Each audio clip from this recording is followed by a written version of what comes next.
পরম প্রেমময় যুগপুরুষোত্তম শ্রী শ্রী ঠাকুর অনুকূল চন্দ্রের রাতুল রাঙা চরণে জানালাম আমার শতকোটি দণ্ডবত প্রণাম।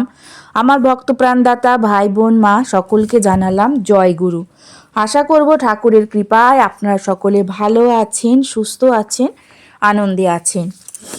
আজকে ইষ্ট প্রসঙ্গে আলোচনা করব এমন একটি গুরুত্বপূর্ণ জিনিস যেটা জানবার জন্য আমরা অধীর আগ্রহে বসে থাকি। দিন এসেছে আমাদের শরীর নিয়ে ভাবনা চিন্তা করবার। এই শরীরটাকে কিন্তু হেলায় ফেলায় নষ্ট করা যাবে না। শরীরের যত্ন আমাদের এখন থেকেই নিতে হবে। আমাদের শরীর যত্ন তো আমাদেরকেই নিতে হবে। আমরা যদি তা না করি মহা বিপদ কিন্তু আমাদের সামনে যখন তখন উপস্থিত হবে। তাই শরীরের যত্ন আজ থেকে বরং এই মুহূর্ত থেকে শুরু করে দিন।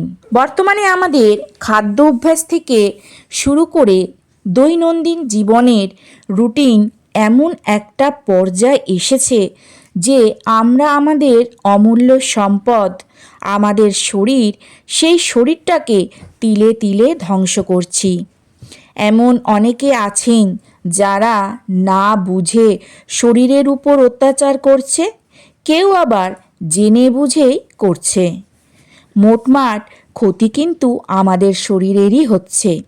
শরীর আমাদের, তাই তাকে রক্ষা করার দায়িত্বও কিন্তু আমাদের। আমাদের শরীর অন্য কেউ কিন্তু রক্ষা করার জন্য এগিয়ে আসবে না।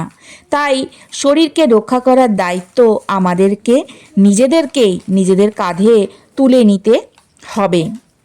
পরম দয়াল শ্রী শ্রী ঠাকুর আমাদের শরীরটাকে মন্দির জ্ঞানে পুজো করার কথা বলেছেন, কিন্তু আমরা কয়জন সেই কর্ম করি? আজকে এমন কিছু কর্মের কথা বলবো যেটা ভোরবেলায় পালন করবেন, যার মধ্যে দিয়ে সহজেই আপনারা যৌবনটাকে টিকিয়ে রাখতে পারবেন এবং বিভিন্ন রকম সমস্যা থেকে মুক্তি লাভ করতে পারবেন। সহজেই রোগ প্রতিরোধ করবার ক্ষমতা বাড়বে, আপনাদের শরীরের গ্ল্যামার বেড়ে যাবে, পেটের সমস্যা দূর হবে এবং সহজেই আপনাদের শরীর কিন্তু সুস্থ সবল থাকবে। আমরা সকলেই কিন্তু চাই আমাদের শরীর যেন সুস্থ সবল থাকে। শ্রী শ্রী ঠাকুর ভোরবেলায় ঘুম থেকে উঠে বেশ কিছু কর্মের কথা আমাদেরকে বলেছেন। সেই কর্মগুলো কিন্তু আমাদের প্রত্যেককেই পালন করতে হবে। আমরা যারা শরীর নিয়ে ভাবি বা চিন্তা করি, যারা শরীর চর্চা করি, শরীরের যত্ন নিই, তাদের শরীর একটু হলেও কিন্তু ভালো থাকে।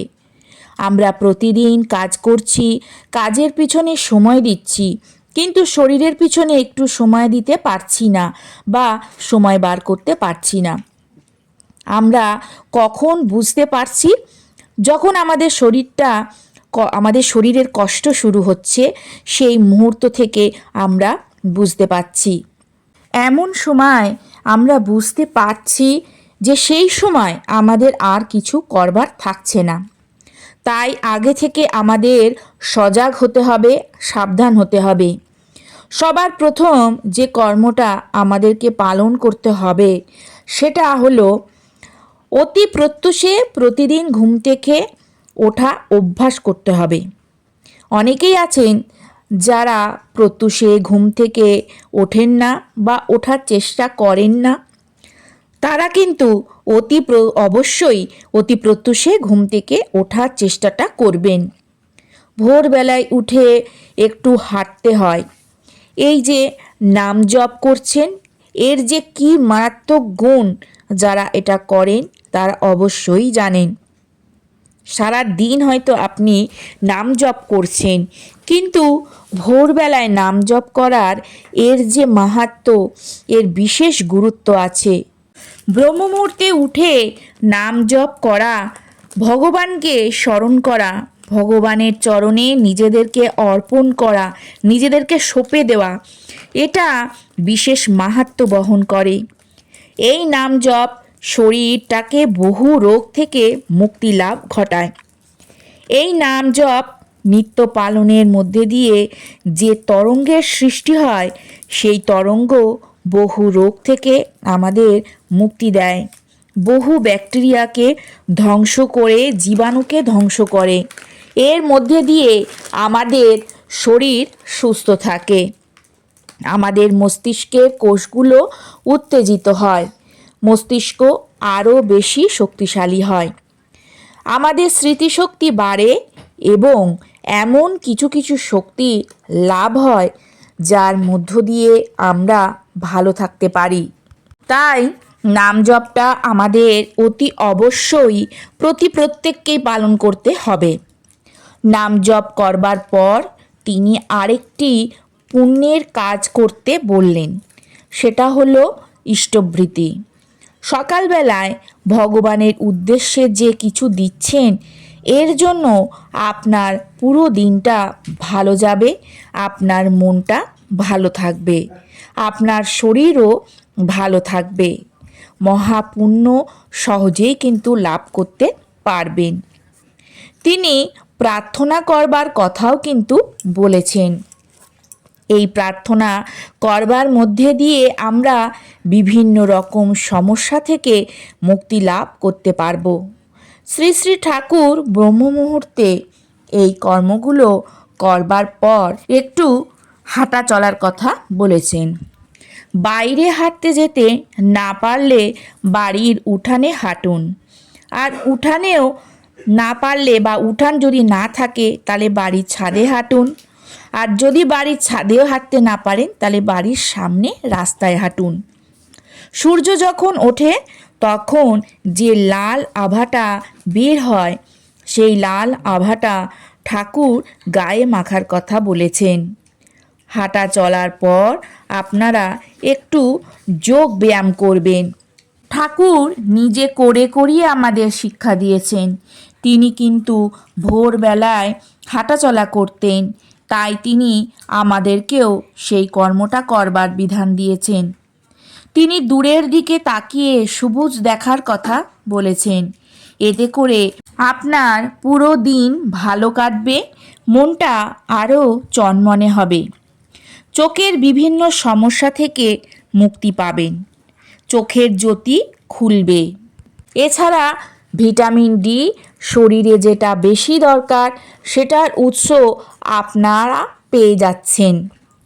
ভোরবেলায় উঠে আরও একটি বিশেষ কর্ম কিন্তু করবেন, সেটা হচ্ছে পশু পাখির উদ্দেশ্যে কিছু খাবার, ফল, সেটাকে গৃহের দরজার বাইরে দেবেন বা ছাদেও দিতে পারেন। এতে করে মহা সমস্যা থেকে আপনারা কিন্তু মুক্তি লাভ করতে পারবেন। তিনি প্রতিদিন সকালবেলায় আমাদেরকে ছোলা বাদাম খাওয়ার কথা বলেছেন, থানকুনি পাতা খাওয়ার কথা বলেছেন, যেটা খেলে পেটের যদি সমস্যা থেকে থাকে তার থেকে কিন্তু মুক্তি পাবেন। এছাড়া মধু দিয়ে শশা খাওয়ার কথাও কিন্তু তিনি বলেছেন। এইগুলো খাবার মধ্য দিয়ে আপনি আপনার যৌবনকে ধরে রাখতে পারবেন। যাদের ভোরবেলায় স্নান করবার অভ্যেস আছে, তাদের শরীর কিন্তু বেশি সুস্থ থাকে। শাস্ত্রে বলা আছে, ভোরবেলায় উঠে স্নান করলে বহু বহু রোগ থেকে মুক্তি লাভ করা যায়। কিন্তু বর্তমানে এই ভোরবেলায় স্নান করার ফলে ঠান্ডা লাগবার সমস্যা কিন্তু দেখা দিচ্ছে বহুগুণে। যাদের ভোরবেলায় স্নান করবার অভ্যাস নেই, তাদের ব্যাপারটা কিন্তু সম্পূর্ণই আলাদা। যারা সকালে স্নান করতে পারেন না, সুতরাং তারা কিন্তু সকালবেলা স্নান করবেন না। আর যাদের অভ্যাস রয়েছে তারা অবশ্যই ভোরবেলায় স্নান করবেন। পরমপিতাকে সাথে নিয়ে চলুন, পরমপিতার আদেশ নির্দেশগুলো মেনে চলবার চেষ্টা করুন। পরম দয়াল যে বিশেষ বিশেষ কর্মগুলো করার কথা বলেছেন সেগুলো পালন করুন। দেখবেন সকল প্রকার সমস্যা থেকে আপনারা কিন্তু সহজেই মুক্তি লাভ করবেন। কোনো আপদ বিপদ বাধা কোনোই কিছু আপনাদেরকে কিন্তু হার মানাতে পারবে না, বশ করতে পারবে না। তাহলে পরম দয়াল যে বিধানগুলো আমাদেরকে দিয়েছে, যেভাবে চলার কথা বলেছে, আমরা প্রত্যেকে চেষ্টা করব সেইভাবে চলার। আর যেগুলো খাবার কথা তিনি আমাদেরকে বলেছেন সেগুলো কিন্তু আমরা চেষ্টা করব প্রত্যেকে খাবার। তাহলে কিন্তু আমরা আমাদের শরীর থেকে অনেক রকমের সমস্যা দূর করতে পারবো, মহা রোগ থেকে আমরা মুক্তি লাভ করতে পারবো, নিজেদের যৌবনকে আমরা টিকিয়ে রাখতে পারবো, যেটা কিন্তু আমরা কম বেশি সকলেই চাই। তাহলে আজকের আলোচনাটা এখানেই শেষ করছি। আশা করব আজকের আলোচনা আপনাদের ভালো লাগবে। যদি ভালো লাগে তাহলে অতি অবশ্যই একটা করে লাইক করবেন, কমেন্ট করবেন, বেশি করে শেয়ার করবেন, যাতে আরও 5 জন এর মাধ্যমে উপকৃত হন। কালকে আবারও আসবো নতুন আরেকটি আলোচনা নিয়ে। সবাই ভালো থাকুন, সুস্থ থাকুন, সাবধানে থাকুন, আনন্দে থাকুন। ঠাকুরের কাছে এই প্রার্থনা করি, ঠাকুর সদা সর্বদাই যেন আপনাদের ভালো রাখে, আপনাদের মঙ্গল করেন। জয় গুরু, বন্দে পুরুষোত্তমম।